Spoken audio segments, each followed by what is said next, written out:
Han? Ang ganda ng araw ngayon, ano?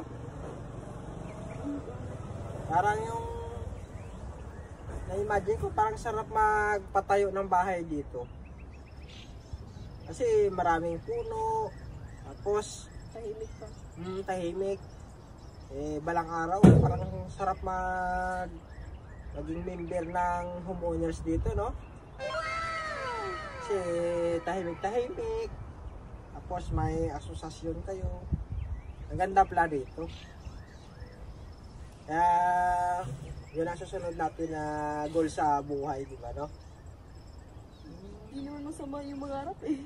Oo, kung sa bagay, hindi naman masama mangarap. Paano? Ano na yung pera? Ano tayo makakatira dito? Okay lang yung mangarap. Kaya mo yung pangarap.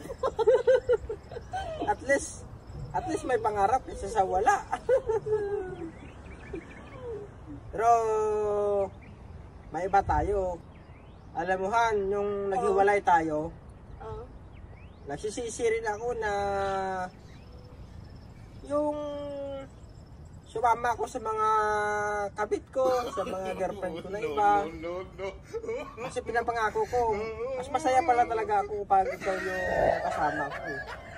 Kaya pinapangako ko ngayon na ikaw na lang talaga yung mamahalin ko at iiwan ko na yung mga kabit ko, yung mga girlfriend ko, at ikaw na yung sasamahan ko habang buhay. Yun yung pangako ko talaga sa'yo at pinapromise ko. Ay, salamat naman. Ayun, pinapromise ko din sa'yo na ano? susunod nating anak. Hindi ka din yung ama. Hindi ka din yung ama. Hindi ka din yung ama. Ganun.